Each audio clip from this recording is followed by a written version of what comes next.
En la vasta geografía de América Latina, ir a la escuela o al colegio, como se dice acá en Chile, no es simplemente ir a un establecimiento en donde impartan y donde adquieras conocimientos. Es el primer escenario donde el Estado ensaya sus ficciones de orden, igualdad y ciudadanía. Millones de niños y adolescentes despiertan cada mañana para cubrirse con una segunda piel estandarizada, el uniforme escolar. El uniforme escolar en América Latina opera como una tecnología política paradójica. Por un lado, nace de ideales republicanos, higienistas o revolucionarios que de cierta forma buscaban borrar las marcas de origen, ya sea la clase, la raza, la pobreza, etcétera, para construir un cuerpo escolar homogéneo y democrático. Por otro lado, ha sido instrumentalizado por regímenes autoritarios para imponer una disciplina de cuartel. Y más recientemente, colonizado por las lógicas del mercado neoliberal, transformándose en un marcador de estatus y distinción social que contradice su propósito original. Hola, hola regias, ¿cómo están? Espero que estén muy bien. Yo aquí nuevamente trayéndoles un videíto largo y si me ven algo diferente.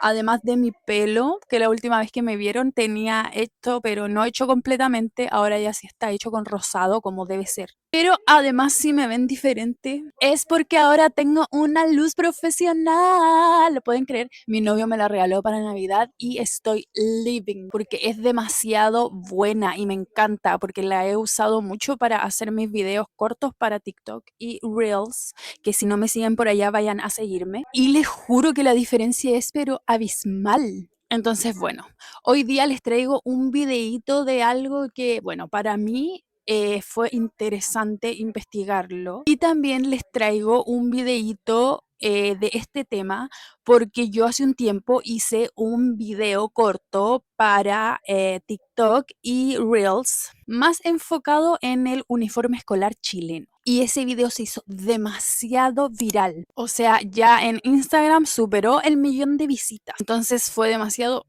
top. Y otra cosa que también me inspiró a hacer este video, además de que le fue muy bien a ese, que me hizo darme cuenta que quizás a la gente le interesaba el tema, y es porque mucha gente, sobre todo en TikTok, que también le fue muy bien, mucha gente de otros países que no fuera de Chile, me ponían como, en Argentina pasó lo mismo, o no sé, en Colombia pasó lo mismo, o en, no sé, en México pasó lo mismo. Entonces yo me quedé como, así que eso me hizo pensar o repensar ese video de uniformes escolares de Chile, pero ya buscar mucho más información y hacerlo mucho más amplio de toda Latinoamérica, que finalmente toda Latinoamérica tenemos como el mismo historial, como la misma historia muchas veces, como que hay muchas cosas que muchos países de Latinoamérica hemos vivido lo mismo. Entonces, bueno, por eso ahora ya sin más preámbulos, empecemos este videito. En sí, la matriz del uniforme escolar chileno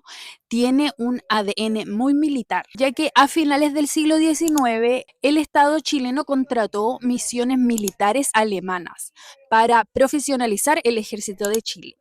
Un proceso que permeó profundamente la cultura cívica hasta el día de hoy. Esta influencia, o sea, la militar en la cultura cívica de Chile, se materializó primero en el uniforme escolar masculino de ese, el cual era un vestón o un saco, una chaqueta de color oscuro, corbata con blusa, o sea, con camisa, y el pantalón gris recto, que de hecho en algunos colegios, sobre todo los colegios y liceos públicos o municipales, aún se sigue usando ese uniforme. Y obviamente el cabello corto reglamentariamente. Durante gran parte del siglo XX, la escuela chilena funcionó como una antecámara de la vida militar, donde el uniforme era el preludio o lo que iba antes del uniforme de conscripto.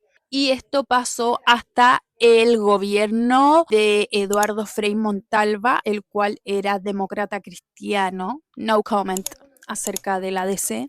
En el contexto de la reforma educacional de 1968, se intentó resignificar el uniforme. Y es que también hasta en ese momento, bueno, hasta el día de hoy, pero también durante en ese momento en Chile habían muchos colegios como este típico está el colegio militar, el colegio francés, así como europeos, habían bastante durante ese tiempo y eso obviamente eran colegios netamente privados. Entonces lo que buscaba hacer esta nueva reforma educacional de Eduardo Frei Montalva era pasar de la elitización de los liceos tradicionales europeos a una masificación de la enseñanza. Fue entonces cuando se consolidó el uso del jumper para las mujeres, que también en colegios, sobre todo los municipales, se usa hasta el día de hoy. El jumper prometía eliminar las diferencias de clase sobre en un momento de expansión de la matrícula escolar hacia sectores populares. O sea, en ese momento se estaba expandiendo muchísimo más la educación pública, o sea, en personas de escasos recursos o del campo, ¿cierto? Mientras al lado de Chile, en Argentina, la prenda por excelencia no es el uniforme de sastre, sino que es lo que llaman el guardapolvo blanco, lo que aquí es un delantal blanco, que es exactamente un delantal blanco, una bata abotonada que se usa sobre la ropa de calle o sobre la otra ropa. Aunque el mito popular se atribuye a su creación a Domingo Faustino Sarmiento, la investigación histórica revela que su implementación se consolidó a principios del siglo XX, impulsadas por figuras como la maestra Matilde Filgueiras y el médico Gerardo Sisto. Y es que yo creo que tiene muchísimo que ver esto del médico, de lo que les voy a decir a continuación, de la historia de por qué comenzaron a usar los niños el delantal blanco. El contexto era Buenos Aires aluvial, llena de inmigrantes europeos que vivían en conventillos hacinados. El Estado veía en la escuela el lugar para argentinizar y civilizar de cierta forma a esta masa de personas. Además de eso, guardapolvo blanco o delantal blanco cumplía una doble función. Una era la lucha contra la tuberculosis que estaba pasando Argentina y otro tipo de enfermedades que había. ¿Y por qué servía el delantal blanco? Porque el delantal blanco hacía ver si es que el niño tosía, ¿cierto? Porque cuando uno tiene tuberculosis, o sea, no es como que yo haya tenido tuberculosis, pero por lo que sé, viendo en películas sobre todo, cuando tosen y sale sangre. Entonces, para eso servía este delantal blanco, por si el niño tosía, iba a quedar manchado de sangre y se iban a poder dar cuenta más fácilmente. O sea, era más fácil prevenir. Y además cumplía la función igualitaria, que era igual que lo que pasaba aquí en Chile. Se quería como ocultar finalmente las clases, pobreza, elitización de los niños. La idea era que todos se vieran iguales, que no se distinguieran. Esta prenda se convirtió como en el símbolo indiscutido de la educación pública argentina. A tal punto llegó su carga simbólica que incluso en las crisis económicas más severas del siglo XXI, el Estado argentino prioriza subsidios para las compras de estos delantales o guardapolvos. Mientras en otro país vecino de Chile, en Perú, el uniforme escolar ofrece el ejemplo más drástico de cómo el uniforme escolar puede ser utilizado como una herramienta de ingeniería social revolucionaria desde el Estado. También en 1968, en el mismo año en el que Frei Montalva creó acá la reforma educacional, en Perú se instauraba el gobierno revolucionario de la Fuerza Armada, liderado por el general Juan Velasco Alvarado. Su proyecto nacionalista buscaba desmantelar las estructuras oligárquicas del país. En el ámbito educativo, esto se tradujo al decreto de ley 1970, que estableció el uniforme escolar único, así se llamaba, obligatorio para todas las escuelas públicas y privadas a partir de 1971. El diseño consistía en pantalón para el varón, falda para la dama, como se sabe históricamente, roles tradicionales de la familia, por favor. Ambos de color gris plomo, camisa blanca y un chalequito gris también. Popularmente este color gris fue bautizado como gris rata. Buen nombre. La intención política era radical: eliminar la pasarela de vanidades, que distinguía a los alumnos de los colegios de élite de alumnos de las grandes unidades escolares públicas. Velasco quería que al caminar por las calles de Lima fuera imposible distinguir al hijo del patrón que del hijo del obrero.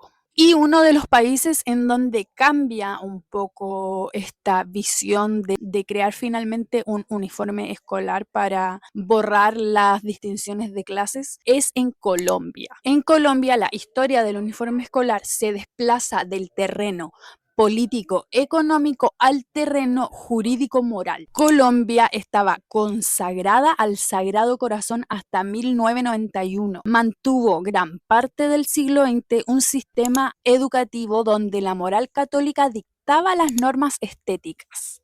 Los colegios, tanto religiosos como oficiales, se regían por manuales de convivencia estrictos. El uniforme era sagrado y cualquier desviación, como pelo largo en hombres, maquillaje, faldas cortas en niñas, era sancionada no como una falta estética, sino como una falla moral. O sea, en Colombia estaba metido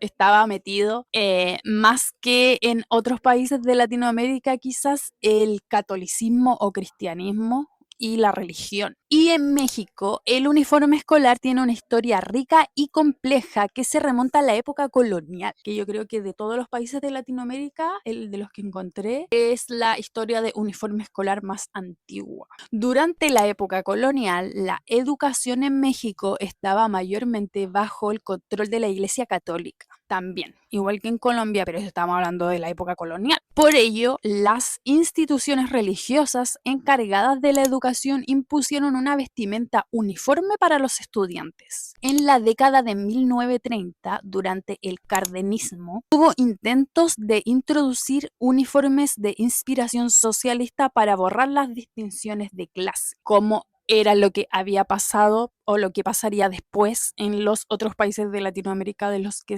he estado hablando, ¿cierto? Sin embargo, la estandarización moderna se consolidó en los años 60. México ha sido pionero recientemente en cuestionar el binarismo de género del uniforme. En el 2019, en la Ciudad de México, se implementó la política del uniforme neutro, permitiendo que las niñas usen pantalón y los niños faldas si así lo desean. Investigaciones recientes en México critican cómo el uniforme tradicional perpetúa estereotipos, que son que el pantalón permite al niño correr, trepar, saltar con muchísima más comodidad sin tener que preocuparse, ¿cierto?, de que se le pueda ver su ropa interior, que eso ya inmediatamente genera otro tipo de seguridad en el niño. Mientras que la falda obliga a las niñas a cerrarse, a cuidar su postura y limitar su movimiento. Este debate está empezando a resonar en Chile y Argentina, pero México lo ha institucionalizado primero como política pública en la capital, o sea, en la Ciudad de México. Pero miren, ahora que está Milei en Argentina y que acá en Chile salió Cast,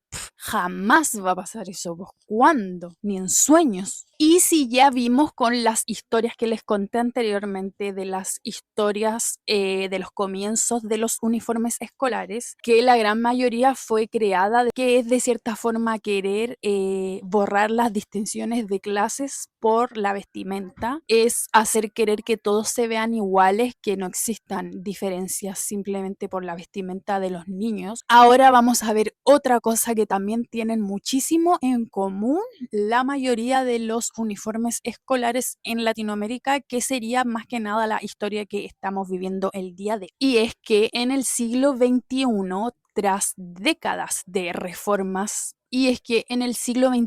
tras décadas de reformas neoliberales en Chile, Perú y Colombia, el uniforme ha sufrido una mutación fundamental. Dejó de ser un instrumento de igualdad para convertirse, paradójicamente, y también con cierta ironía, en un marcador de distinción de clase, capacidad de consumo. O sea que para lo que fue creado, se convirtió absolutamente en todo lo contrario. El uniforme escolar literalmente te convertiste en lo que juraste destruir. Los colegios de la élite latinoamericana han abandonado progresivamente las estéticas locales, como el uniforme gris en Perú o acá en Chile el jumper, para adoptar el estilo preppy, norteamericano y británico. En los barrios altos de Santiago, Lima o Ciudad de México, los uniformes de los colegios privados se componen de faldas plisadas con tartanes de colores. Acá en Chile casi siempre son como cuadrillé, azul oscuro, verde oscuro, gris o como burdeo. Y corbatas, ay no, y acá en Chile se ocupa muchísimo las poleras personalizadas, o sea, las poleras como que cada colegio tiene su polera, como con su logo, con sus colores, etcétera. Esta estética conecta a las élites locales con una red global de privilegio, diferenciándolas visualmente de la masa estudiantil de la educación pública. Esta mercantilización ha llevado a intervenciones estatales. Tanto en Chile como en Perú se han librado batallas legales contra los colegios que exigen marcas específicas o proveedores exclusivos de uniformes, inflando precios, etc. Estas prácticas revelan cómo el uniforme ha pasado de ser un bien público a un bien de mercado.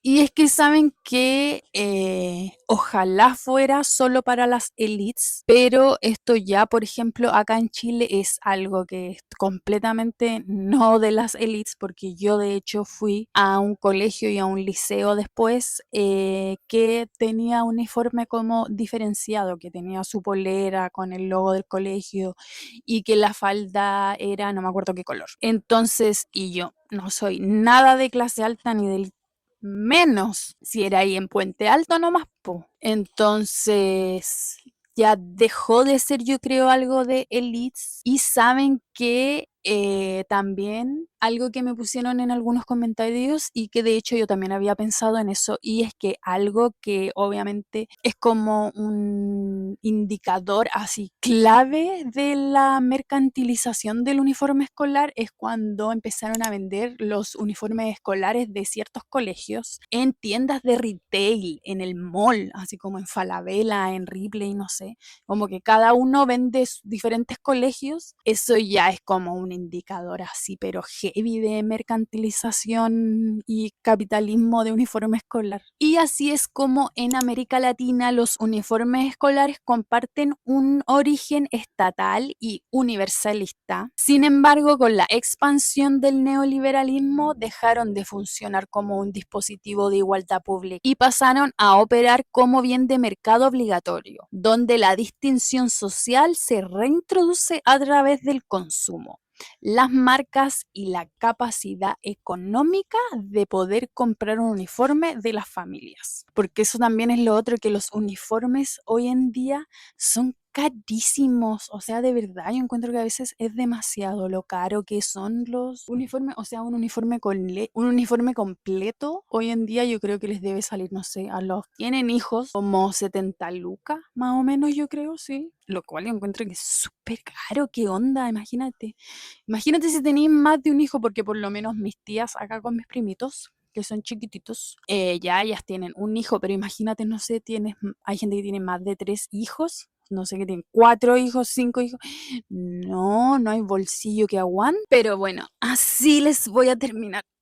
Este video. Sí, ando con pijama, no sé si se ve, pero si es que se ve, bueno, lo confirmo, ando con pijama, la verdad, porque miren, me dio como mucha lata buscar como ropa como acorde al tema del video. Y eso, como que apenas me maquillé. De hecho, solo me maquillé para hacer este video, ¿ok? Agradezcan eso. Así que eso, espero que les haya gustado este video, qué les pareció, qué les gustó.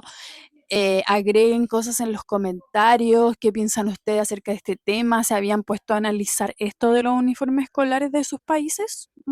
Déjenmelo todos en los comentarios y recuerden seguirme en mi TikTok y en mi Instagram, ya que ahí estoy subiendo videos casi a diario de temas interesantes de moda, estilo, cultura.